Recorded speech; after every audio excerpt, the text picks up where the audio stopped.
जय हिंद। आप सबको मैं हिंदी में बोले इंग्लिश में बोले क्या चलेगा? हिंदी, ओके। पहले तो काफ़ी लोगों को मिलता रहता हूँ मैं, और एक्स सर्विसमैन का तो हम अपना सेंटर में ये कर रहे हैं कि जितना भी अपना एक्स सर्विसमैन है उनका क्या क्या इश्यूज़ हैं उनको हम सॉल्व करें और आपको जो आपका ड्यूज़ है वो मिले। इसमें काफ़ी चीज़ें हैं जो काफ़ी लोगों को ड्यूज़ मिला है। स्पर्श का इश्यूज था वो काफ़ी अब सॉल्व हो गया है। एक जो इशू रहता है हमारे पास वो है जो भी फिज़िकल कैजुअलिटीज़ का जो वाइफ्स हैं, जो जवान जिनका डेथ हो जाता है और उनका जो वाइफ होता है यंग होता है, पहले तो वो अपना इन लॉज के साथ में रहता है, लेकिन कई बार वो फिर और कहीं शिफ्ट कर जाता है काम की वजह से या मैरिज की वजह से या किसी की भी कोई भी वजह से, तो उनके साथ कांटेक्ट नहीं है।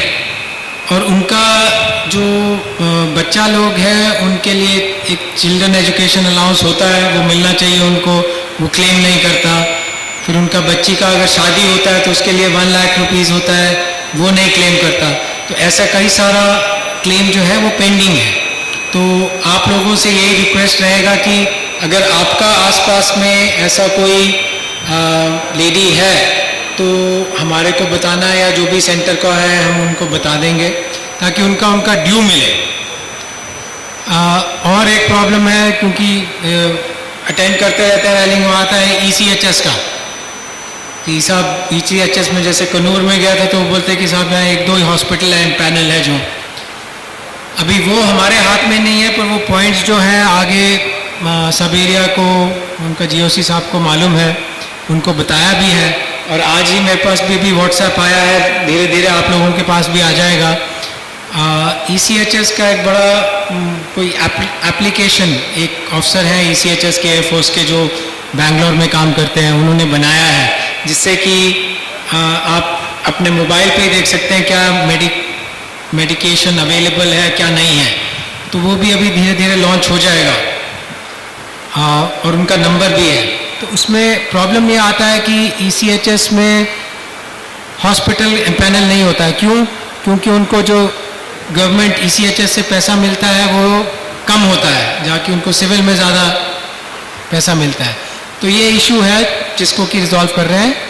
और दूसरा ऐसा है कि ECHS में पैसा बहुत आता है, लेकिन हम सभी में से, आप लोगों में से भी कुछ ऐसा लोग हैं जो उसका गलत फ़ायदा उठाता है। अभी आपने न्यूज़ में देखा होगा कि केस है वहाँ पे हिसार में, नॉर्थ इंडिया में ज़्यादा है, साउथ में कम है, लेकिन आया है जिसमें कि फ्रॉड हुए हैं, इन्फ्लेटेड बिल्स हैं। तो वो सारा जो पैसा होता है ECHS का वो कुछ इंडिविजुअल्स के हिसाब से ही ख़त्म हो जाता है, बाकी सबको नहीं जाता है। तो उस पर भी जो आर्मी है वो भी तभी ये एप्लीकेशंस भी बना रही हैं ताकि सब कुछ मॉनिटर हो सके। और आपका भी जो राइट है वो आपको भी मालूम होना चाहिए कि हॉस्पिटल जो भी आपको बिल देता है आपको पहले से बताना है कि इसका इतना खर्चा आएगा। ये नहीं है कि बाद में उन्होंने बिल दे दिया आपको कि ये इतना इतना हो गया। ये आपका राइट है किसी भी हॉस्पिटल में, ECHS में नहीं, अगर सिविल में भी जाता है आपका कोई रिलेटिव्स भी है, आपका ये राइट है कि आपको हॉस्पिटल बताना है कि ये ट्रीटमेंट होगा, उसका इतना खर्चा होगा। और वो सारा बिल वो एक साथ नहीं बोलेगा कि 1 लाख रुपया दे दो, 2 लाख, किस किस चीज़ पे क्या क्या खर्च हुआ है वो सब बताना उनको मैंडेटरी है, लीगली मैंडेटरी है। ये हम लोगों को मालूम नहीं है, बहुत लोगों को मालूम नहीं है। तो आपका राइट है, आप लीगली चैलेंज कर सकता है उसको कि आपने क्या बिल दिया है, मुझे उसका डिटेल्स बताइए, क्या क्या खर्चा कहाँ पे हुआ है। तो उससे जो इन्फ्लेशन होता है बिल्स का वो कम होता है, जिससे कि आपका ECHS का फंड अलग जगह पे नहीं जाता और आप लोगों के लिए मेडिसिन वगैरह सब कुछ मिलेगा। साउथ में ये है, अभी GOC साहब जो सब एरिया का है उन्होंने भी काफ़ी इनिशिएटिव लिया था और ज़्यादातर मेडिसिन अवेलेबल कराया है। जहाँ तक मेरे को ख्याल है 80-85% अभी मेडिसिन अवेलेबल है। कुछ स्पेसिफिक मेडिसिन होगा तो उसके वो हर एक जगह में जब इतना बड़ा सिस्टम होता है तो उसमें कहीं ना कहीं वो इशू होता है। एक और चीज़ जो मैं आपसे बताना चाहूँगा, ये आपसे रिक्वेस्ट भी है कि आप सभी कुछ रेजिमेंट से हैं, कुछ अपना इन सिग्नल से है या एयरफोर्स से है। आजकल का सिस्टम ऐसा हो गया है कि सब अलग अलग रह रहा है। बच्चा छोटा है, वो अलग से अपना ज़िंदगी जी रहा है, पेरेंट्स अलग से है। पहले जॉइंट फैमिली होता था तो काफ़ी जो समस्याएं होती थी या प्रॉब्लम्स होती थी वो सॉल्व हो जाती थी।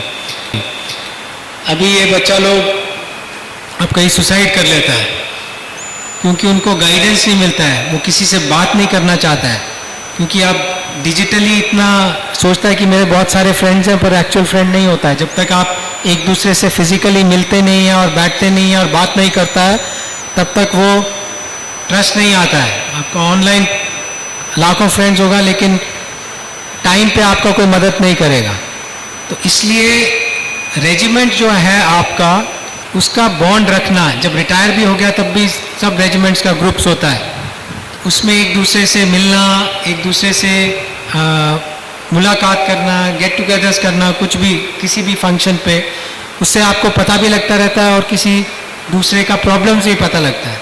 तो ये आप लोग भी समझाना है क्योंकि आप लोग सब एक्सपीरियंस हैं, आपको पूरा लाइफ का एक्सपीरियंस है। तो यंग जो आपका बच्चा लोग होता है अभी फौज में, वो कई जगह है वो गलत स्टेप ले लेता है, घबराता है कि ये प्रॉब्लम हो गया, अभी क्या करेंगे। तो उनका गाइडेंस करना तो वो आप तब बना सकता है जब आप एक साथ उनके साथ इन्वॉल्व हैं, मिलता है अपना अपना इलाके में। आप सब जगह नहीं कर सकता, लेकिन जहाँ जहाँ पे भी आप हैं, आपके आसपास अगर गांव में आपका यूनिट का या कोई है जिसको कि आप जानता है, उसका कोई प्रॉब्लम है, तो उसको बिठा के समझा के, प्रॉब्लम सभी को आता है लेकिन थोड़ा दिमागी मेंटली आपको स्ट्रांग होना पड़ता है क्योंकि ज़िंदगी वैसे ही चलता है, प्रॉब्लम से आगे निकल के ही। तो वो मेरा आप सबसे रिक्वेस्ट है कि जहाँ पे भी ऐसा हो तो उनको एक तो अपना लेवल पे समझा सकता है, अगर आपके लेवल पे नहीं समझ सकता है तो एटलीस्ट आप यूनिट में सीओ साहब या किसी को बता सकता है कि आपका ये इंडिविजुअल है, उसका घर में ये प्रॉब्लम हो रहा है, वो तकलीफ़ में है या प्रॉब्लम में है, तो उसका कुछ सोल्यूशन चाहिए। तो एटलीस्ट इन्फॉर्म भी कर देगा, तब भी कुछ स्टेप्स ले सकते हैं। नहीं तो बहुत यंग लोग सुसाइड कर लेता है या कहीं भाग जाता है, तो वो फिर बाकी उनका फैमिली को बहुत सफ़र करना पड़ता है, तो वो नहीं होना चाहिए। तो ये मेरा सब आपसे रिक्वेस्ट है। बाकी आपका कोई अगर इशू है तो हम इधर ही है, साहब इधर ही है, पूरा दिन यहाँ पे होगा। तो स्पेसिफिक एक और प्रॉब्लम था जो आया कि आपका जो नेम चेंज होता है, किसी का पीपीओ में नाम ठीक नहीं है, वो पहले आप रिकॉर्ड्स में भेजता है तो फर्स्ट क्लास ऑफिसर का होता था, मैजिस्ट्रेट के सिग्नेचर है, वो भी हमारी गलती है क्योंकि कुछ केसेस हमारे ऐसे हुए हैं जिसमें कि गलत सर्टिफिकेट दे के वो गलत नाम से किसी और को ही ड्यूज चला गया है। तो उसके हिसाब से स्ट्रिक्ट करने के लिए उन्होंने रखा हुआ है कि मैजिस्ट्रेट का सिग्नेचर होना ज़रूरी है। तो उसमें ज़िला परिषद वगैरह का भी रोल ज़्यादा हो जाता है। हम भी अपना लेवल से डिस्ट्रिक्ट कलेक्टर्स वगैरह को बता रहा है कि जो फौज का सोल्जर्स का ऐसा वाला ग्रीवियंसेस है उनको जल्दी टाइम बाउंड निपटाना है क्योंकि काफ़ी डिले हो जाता है। हम रैलीज करते हैं पर ग्रीवियंसेस आता है, कुछ चीज़ें जब जिला सैनिक बोर्ड से हमको आना होता है उसमें बहुत डिले हो जाता है, तो कई जगह हम अपने क्लर्क भेजते हैं ताकि वहाँ से कागजी कार्रवाई जल्दी हो सके। लेकिन ये मैं समझता हूँ कि थोड़ा टेम्परेरी है क्योंकि एक बार जब डिजिटल सिस्टम स्टार्ट हो जाएगा, फुली फंक्शनल हो जाएगा, तब ये चीज़ें काफ़ी रिजॉल्व हो जाएगा, तो उसमें आपको जाने का ज़रूरत नहीं है। कितना लोगों को मालूम है एमईजी का कॉल सेंटर है? आप कॉल कर सकते हैं वहाँ पे, जो एमईजी का है यहाँ पे, मालूम है? एक दो आदमी बता रहा है। तो अभी कॉल सेंटर है, वहाँ जाने का ज़रूरत नहीं है, आप कॉल करिए, ऑफिस टाइम में वो उठाएगा, आपसे बात करेगा, आपका जो भी ग्रीवेंस होगा और आपको कॉल बैक करके बताएंगे कि आपका क्या हो गया। और ऑफिस के टाइम पे अलग अलग टाइम पे भी करता है तो कॉल रिकॉर्ड हो जाता है, वो आपको कॉल बैक करेगा दूसरा वर्किंग डे पे कि आपने कॉल किया था, क्या इशू है, और वो सब ऑनलाइन किया हुआ है, वो पूरा आपको फीडबैक देगा कि कितना है। तो वो एक साल हो गया है उसको चलते हुए, और काफ़ी सारा रिक्वेस्ट आ रहा है। और इससे जो लोग MEG में पहले बहुत एक सर्विसमैन आता रहता था, प्रॉब्लम्स होता था, तो अभी काफ़ी कम हो गया है, बहुत कम लोग आता है अभी, क्योंकि सब कुछ सॉल्व फ़ोन कॉल से हो जाता है। तो वो अच्छा भी है। और तो उसका नंबर जो है वो आपको शेयर करना है अपना सारा ग्रुप्स में भी, उनको बता सकता है। और वो सिर्फ एक्स सर्विसमैन के लिए नहीं है, वो सर्विंग लोगों के लिए भी, उनका भी कोई अगर पॉट टू ऑर्डर वगैरह का किसी का कोई इशू हो। और एक चीज़ है कि MEG में अभी कुछ लोगों का जो अभी रिटायर हो रहा है, किसी का बच्चा पढ़ रहा है या पढ़ाई कर रहा है हायर एजुकेशन के लिए, तो उसके लिए भी हमने एक बसंतर बॉयज़ हॉस्टल है जो पहले था, अभी उसको बहुत अच्छा कर दिया है। तो जो लोग अपना +2 के बाद ग्रेजुएशन के लिए पढ़ाई बैंगलोर में करना चाहता है या इंटर्नशिप भी करना चाहता है ग्रेजुएशन के बाद, और अभी हमने उसको ये भी खोल दिया हुआ है कि पहला 1 साल जब उसको जॉब लगता है बैंगलोर में तो वो वहाँ रह सकता है। तो वो अच्छा फैसिलिटी है जिसको आप MEG का भी है और दूसरों का भी लिए भी वो अवेलेबल है, वैकेंसी पे डिपेंड करता है। तो वो भी आप बताना है। और उसके जिनका छोटा बच्चा है तो एक वॉर मेमोरियल हॉस्टल है, उसको भी हम अच्छा उसका फैसिलिटी दे रहा है, ताकि बच्चा जो 12th तक भी पढ़ाई करना चाहता है बैंगलोर में वो वहाँ पे रह सकता है और अच्छा उनको फैसिलिटी मिलेगा वहाँ। तो ये थोड़ा चीज़ें हैं जो मैं आपको बताना चाहता था। अभी आपका कोई प्रॉब्लम है या इंडिविजुअल या सबसे रिलेटेड कोई पॉइंट आप देना चाहता है, ताकि हम अगर हम अपना सॉल्व कर सकते हैं तो हम सॉल्व करेंगे, नहीं तो अगर उसको ऊपर ले जाना है और अथॉरिटीज़ को बताना है तो उनको हम बता सकते हैं। Thank you. जय हिंद।